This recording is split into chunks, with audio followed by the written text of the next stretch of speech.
You're not late. You are not behind. You're in the middle, just like the rest of us.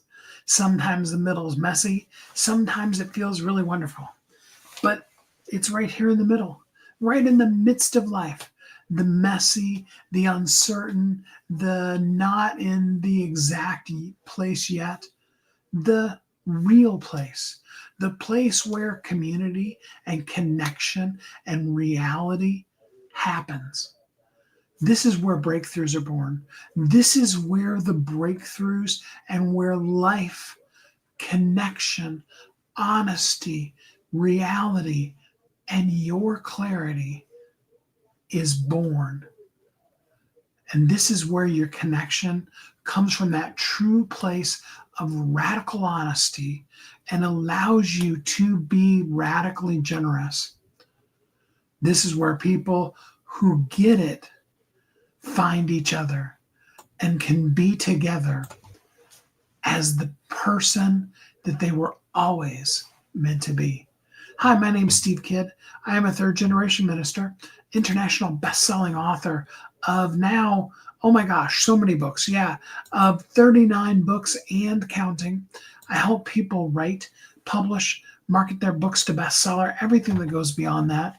We've worked with over 5,000 authors on all kinds of different things, from I have no clue what I'm doing all the way to you've had a book for, more than 20, 30 years. But ultimately, for the last 40 years, we've been a marketing company, you name it, going way back to the days where there was no internet and we were dealing with massive volumes of product that people needed, all the way to, right now, today, where we're looking at things like Group Track and Go High Level and other CRMs that can help us be able to connect with our people. And where we find ourselves, even still today, right here in the messy middle, being together, being the one that is going to show up for you today to help you know how massively, incredibly, wonderfully important you are, how much I value you, how much I'm here for you, and how much the world needs you. So I am inviting a couple people. Some people have asked me, hey, Steve, you seem so distracted when you're introducing who you are. That's because I do go in here and I do invite a couple of the key people. And if you're not on that list, that is not by any means any kind of indication that you're not a key person. It just means that you're not an easy name that I can remember while I'm clicking these buttons and trying to stay like it sounds like I know what I'm doing, consistently talking while I'm doing this. But we just kind of want to tweak that algorithm and get the conversation started so that you can be here with me. Together, we can be in that messy middle together. I've told this story before, but I was thinking about this as I was outlining what I was going to do today. And I really wanted to bring the messy middle really into focus for you. You see, there's a psychological principle that says that whenever we go through a trauma, we tend to isolate. We retract, we pull back. It's the same mental concept as when your hand automatically, without, you don't have to think about it. You don't have to be like, ow, that hot stove burns, I should move my hand away, now I am. It's automatic. It's a natural response. It's genetically encoded in you. Okay, you see a snake cross the sidewalk or go across the yard in front of you, there's that natural, genetically encoded in you, and I don't care how tough of a guy or girl you are, that natural, hey, let's not go walk up and try to pet the snake. It's the same, it's in the same genre as when you see my little Mocha, all you want to do is walk up and pet her. She's amazingly cute. Any of you that have ever seen any pictures of her, if you haven't ever seen any pictures of her, there's tons of them all over the place. I would recommend you go to TikTok, only just because I've actually got some videos that I had a guy make up for me that are her actually reading one of the books that I wrote to you And that's kind of fun too. But yeah, tons and tons of mocha pictures. And of course, there's the one where she's toying with taking up smoking and all that kind of stuff. Sorry, I'm going totally off on a mocha tangent. That had nothing to do with it. But that aversion to snakes, that fear of alligators, is the same ingrained genetic behavior that you seeing a cute puppy, seeing a cute baby. It brings things up in us that we don't have to. It goes beyond our conscious to those subconscious inherent things, to potentially what you might even want to call that reptilian brain. The mammalian brain on top of it, gives us the ability to be able to choose then. We see the snake and we don't freak out and go running and go, or whatever. Or we see the baby and we don't just necessarily run over and grab it up and cuddle it, because, that's the difference between reptilian behavior and mammalian behavior. I went way deep into the psychology of that, and that wasn't my intention. I'm sorry. But in all seriousness, what I call gut level instincts. Yeah, your gut level instincts. It's not your head. It's not even your heart condition. It's just that stuff down here in the gut. You just know it. And I can tell you, since you took us down this road, Patricia, I will go a little further in this. I can tell you absolutely. We all know that when we listen to that gut, okay, not the thing in your head that's questioning it, that makes you go, I don't know, is always doubting you. Not the even the stuff in your heart that makes you sometimes be overly compassionate. Some of you know what I'm talking about. The rest of you, those of us that are overly compassionate, we're jealous of you, I guess. I don't know, whatever. But that can get you in trouble too. You see saw it this morning during breakfast, the ASPCA commercials with all the dogs that are languishing and not enough food or not enough water. They don't have shelter, those kind of things, and they do those because that bypasses all of our rational thought and goes straight to our subconscious, that desire to use our heart. But our gut, that's that different thing. That's just that knowing that, yeah. Okay, and when we follow our gut, there's never been a time when you've said to yourself, I really, really listened to my intuition, I followed my gut, and I just totally regret it. Conversely, though, how many times have you said, yeah, I knew I shouldn't have done that, but I did anyway, and I really regret that? That's the difference between the three of those.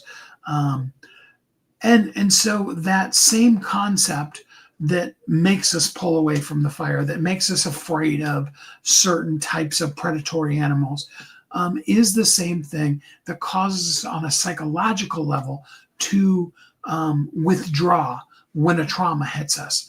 If we're an abuse victim, if the doctor tells us you've got XYZ disease, it's why we've seen in a zillion movies, when a person gets diagnosed with something awful like cancer or something like that, the person who gets the diagnosis tends to go in kind of a shock state where usually dramatically in the movies, the spouse and the doctor are having this deep discussing every option that's ever been even just considered for a treatment of this horrible life-threatening disease. And but the person who got that diagnosis, there's that immediate pullback, and that's what shock and trauma and stuff like that do. It's very easy for us to stay stuck in that place. Yeah, they showed it really well in Breaking Bad. I was actually thinking of the movie Deadpool when I was thinking about that. But yeah, so many instances of it. And there's a danger in that because that can become our reality. We can very easily, especially the more extreme the trauma is, and whether that be, mental or physical abuse, a medical diagnosis like, cancer or other things like that, those kind of things, they can take over our whole world. And in some respects, I'm trying to be real careful with my words here because I understand how life altering that any of those kind of things are, absolutely, both from experience as well as from having observed it. Um, but when we do that, the tendency is to hibernate, to pull so far back that it's just us in our little tiny shell. There's nothing else. Forget about the jar that you're inside of. You're like the little houses that are really actually too small for the fish to get into that you can put at the bottom of a fish tank. Some of you know what I'm talking about. Some of you think I'm absolutely crazy. I mean, there's other ones that the fish can kind of swim through and stuff, but there's little ones that you can put in there. And those are probably the ones you buy at the Dollar Tree. That's probably why I'm familiar with them. And they're probably toxic, and you probably shouldn't put them in your fish tank. But again, total segue, had nothing to do with what we're talking about. But you find a way to withdraw even into that little house that's too small for you to even fit into. And that becomes your whole reality. And we find ourselves saying phrases like, no one understands. Nobody's ever been through this before. Which brings me back to my example. And some of you have heard me say this before. My former wife, her mother lived with us for the last couple years of her life. And she was in chemo, had bone cancer, really horrible thing. And was in chemo 5 to 7 days a week, every single day, sitting in the chair, getting chemo, for multiple hours. It was a more than full-time job, just the to and from and the being there with her. And my then wife and I literally had to tag team it. It was impossible for one person to keep up with all of it. And she did a really amazing job for the longest time doing all of that. And when it got to the place where it had escalated, I mean, because it started out, it was like, once or twice a week. And most of it was just, she was weak and at home and needed, even though, we had a family at home, she ended up at her mom's house the whole time. And eventually, as it escalated to the point where it was going to be an everyday thing, there was really no choice. And literally the doctor said to her, it's like, look, you have a choice. You can either move in with Kathy or we're going to have to put you at home because, this is a all-encompassing kind of thing. The concept of living at your house and driving in here every day is more than you can do on your own. It's not feasible anymore. You need a level of care that goes beyond that now. And the interesting part of that is in a chemo room, if you've ever been in one, they're both wonderful and awful all at the same time. And some of you think I'm a weirdo for saying that they're wonderful, but it is amazing to have discussions with some of those people and hear their life stories and hear the hopes and dreams that they still have and see them still fighting it. It is incredible to see somebody who has this death sentence. Let's just call it what it is. Somebody that's in stage 4 in cancer, and the doctors told them it's not a question of if, it's just a matter of when, and are still fighting and still believing in miracles and still expecting to be able to do things, making plans to go to, someplace for a vacation or visit this family member or travel internationally or any of those kind of things. And it's so inspiring. And if you haven't gotten a chance to do that, I would strongly encourage you, find out if at your local hospital, if you can volunteer, because sadly, and this is where we get into the downside to it, sadly, there's a lot of people in there that are in there by themselves. Whether they got brought by one of the many medical transportation companies or a family member dropped them off or, whatever kind of situation got them there, they're now sitting in the chemo room by themselves. Now, the nature of chemotherapy, typically, there are some exceptions to this, and I'm lightly talking around it because it can be devastating to live through, really honestly. But the nature of it is sometimes the person is, they need engagement. They really, really, really need to talk. Sometimes they're very withdrawn. They're not sleepy in that particular case, but they want to look at a magazine or read a book, or they'll just kind of sit there and you can see them lost in their thoughts. And sometimes that's good, and sometimes you need to snap them out of that. This wasn't intended to be a session in how to help people through chemotherapy, but if this helps, that's great. And maybe you needed to hear that today. But there are also times when they doze off. And that's just kind of the nature of it. And there are multiple other elements in there. They get thirsty and they need little snacks and those kind of things. You really should.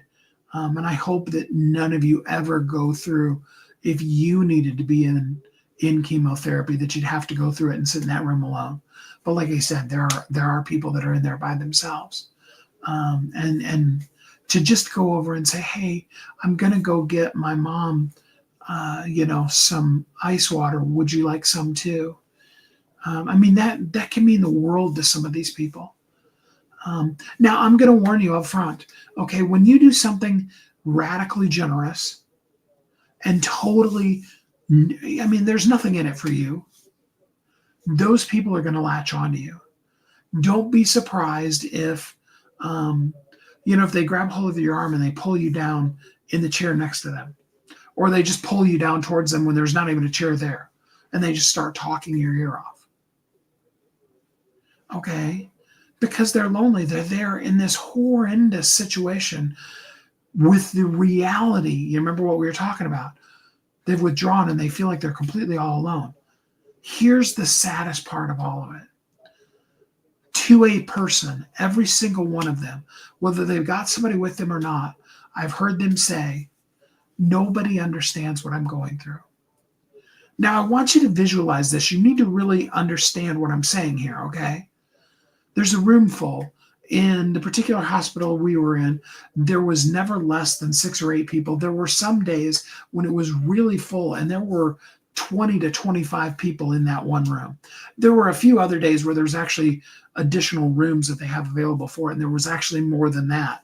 But that's about as many as could fit into the chairs that were in that room.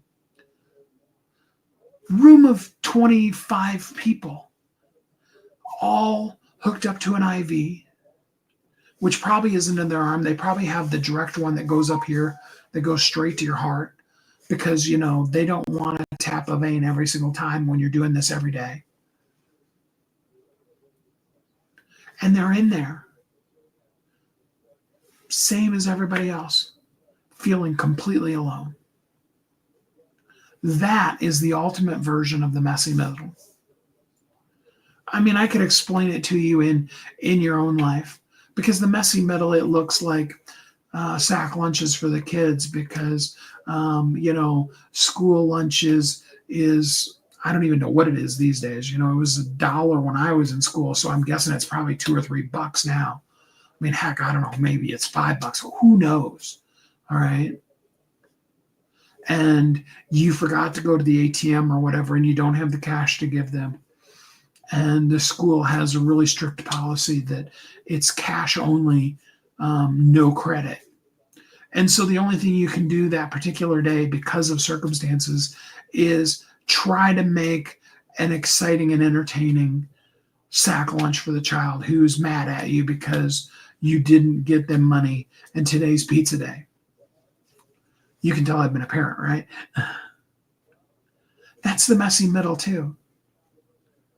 And that's that place too, where we say to ourselves, nobody understands what I'm going through. Now, if you went to your kids' school, don't let them see you because they're not happy with you this particular day. But if you could, be a fly on the wall and just kind of buzz around and see the whole cafeteria, or all the different, if you have one of those bigger schools where they have multiple shifts of lunch, you would see that there are several kids going through that same thing. But your kid feels like the biggest loser in the world and like nobody could ever understand. And that's if they're not teenagers. If they're teenagers, everything to a teenager is like this anyway, So you're feeling like the completely worst parent in the world, and nobody could totally understand what it's like and how busy your life is. Your teen is feeling like they've got the worst parents in the world, and nobody has ever experienced what it's like to have parents this awful. While possibly, like was the case when we were dealing with it, while possibly your mother or mother-in-law in my case is at the hospital in chemo, sitting in a room full of people on chemo that are all saying, nobody understands what I'm going through. Nobody else has ever dealt with this like I'm dealing with it. And that's why it is so important for us to connect right here in the messy middle with whatever the thing is.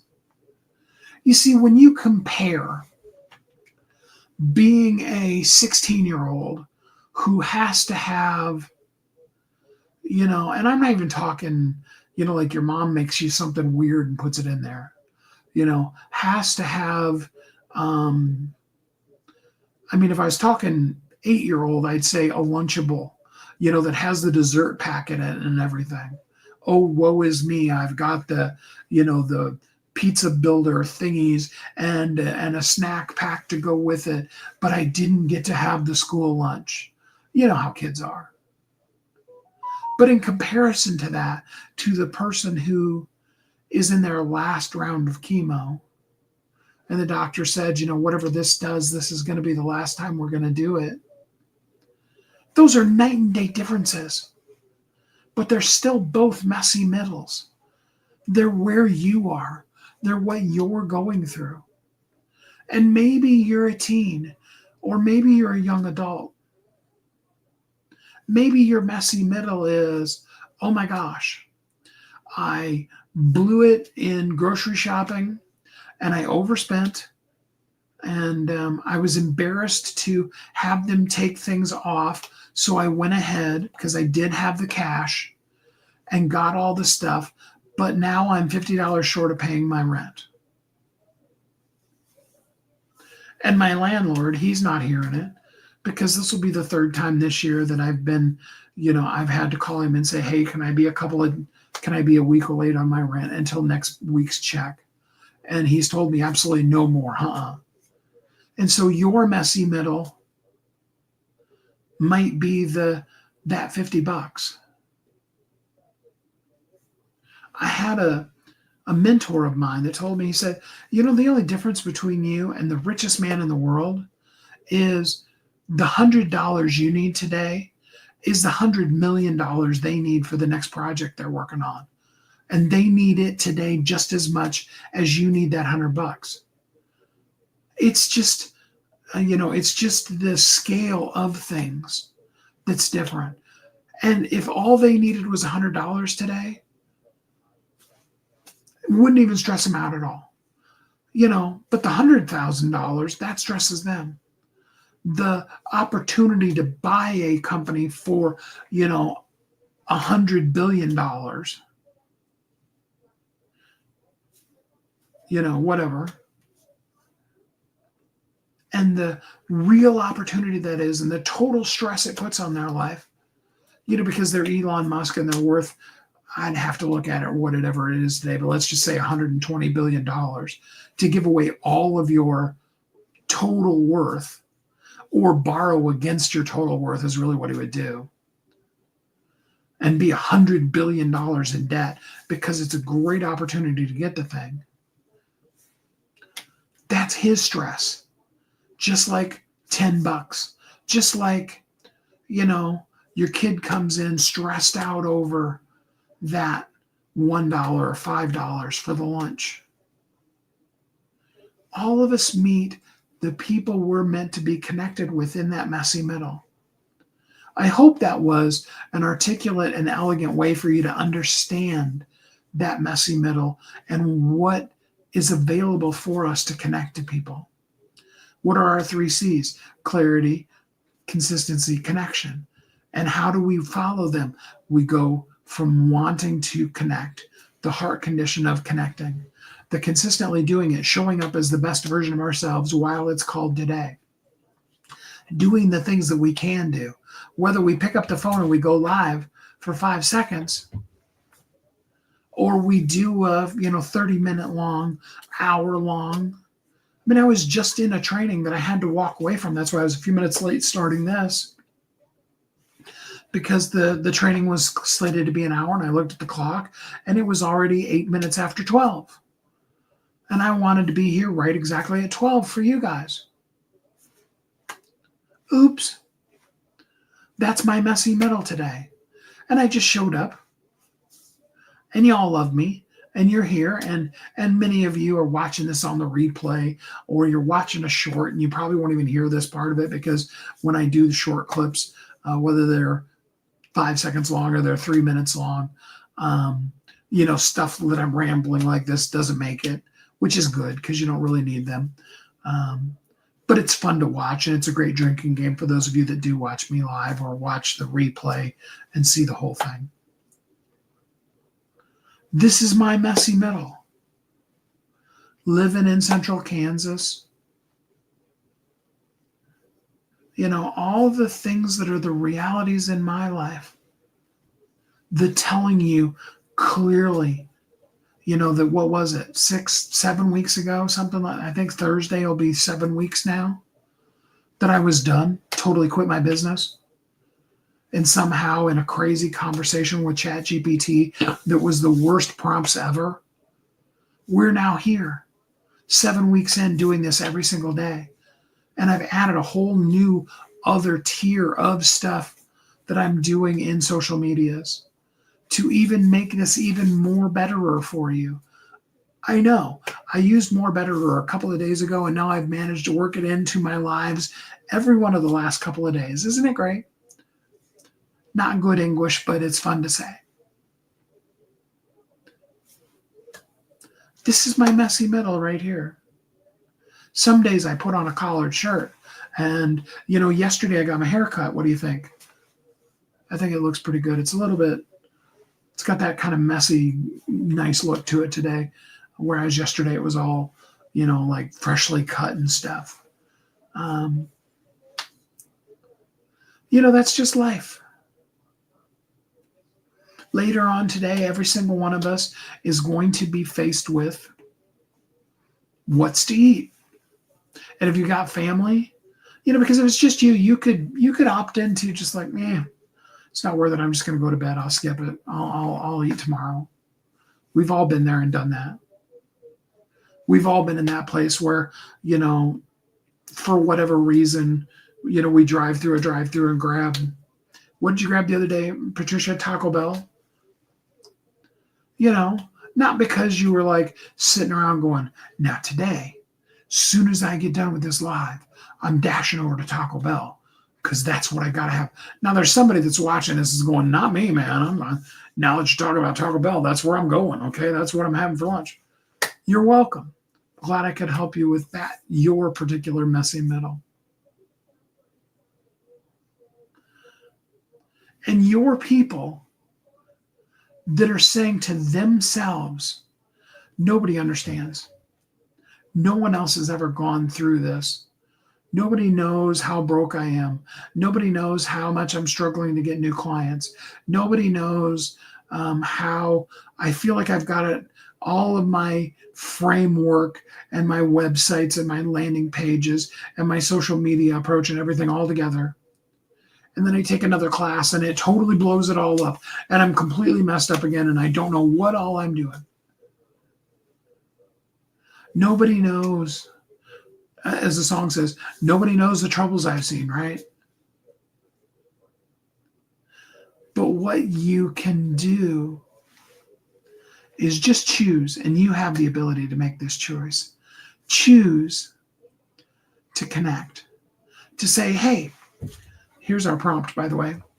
Hey, this is what I'm going through today. How about you? Anybody else struggling with? Hey, this is what I'm going through today.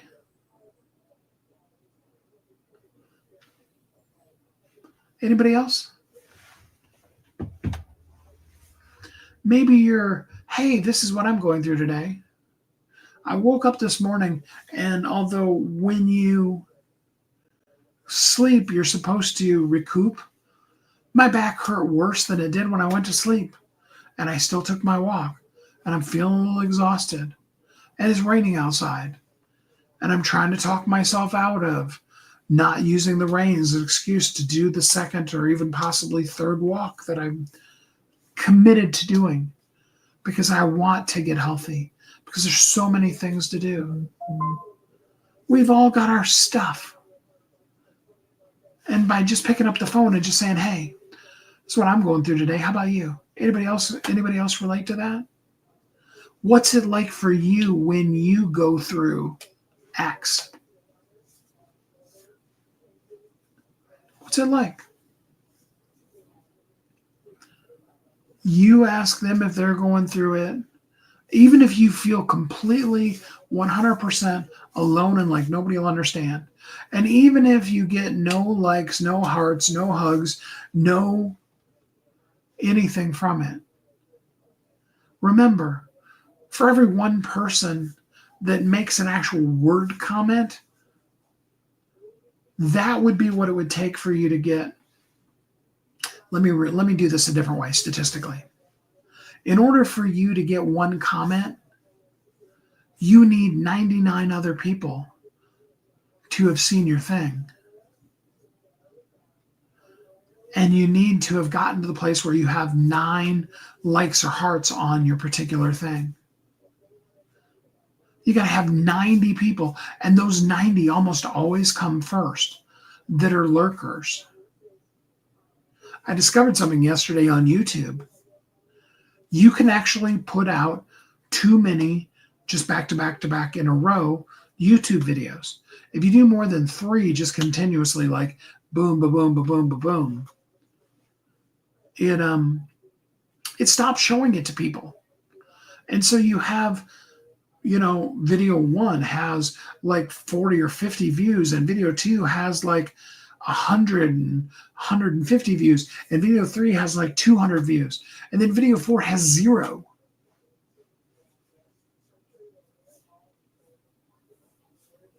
I had a point I was making with that. I don't remember what it was, honestly. But that 0 doesn't mean that it's really 0. And that no hearts doesn't mean that it's none. I mean, because that statistic doesn't even take into account how many people got that notification on their phone, because they're your followers, or they're in your group, or you even tagged them,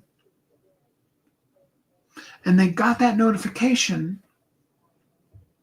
and they opened it up on their phone. They swiped into their phone. If they're like me, they had to put in their password, and then they saw that notification from you. And then it said, this person talked about. I was trying to see if I had a Facebook one, but I don't have one right now. And they see that Karen is waiting. Karen was doing a live at 11:41. She's probably not doing it anymore. And they're like, wow, that's cool. And then they swipe away, just like I just did. One person you interacted with showed an interest in a video. Not your video, some other random video on TikTok. See how many, and I don't know the statistic for this. I might try to find it today. How many people swipe away from that notification before you even get that 90? That's how not alone you actually are. And that's why you want to connect with your heart in the messy middle on the thing that you're doing. And if you're just totally lost, dazed and confused, and you have no idea how to be able to do this, then we absolutely do need to talk. You need to go to AskSteveKid.com and schedule a time right now. We need to sit down and talk. We need to figure out what is your messy middle and how do you share it with the other people in the same mess as you are. How do you raise your head up from having taken a nap in the chemo room and see the person sitting directly across from you that's in your eyesight also hooked up to chemo medicine? going through the same thing that you're going through? How do you look up from your sack lunch, grumbling about and, making it into a voodoo doll so that you can stab it, a voodoo doll of your mom so you can stab it? Not because I believe in voodoo, but just because I know how teenagers are.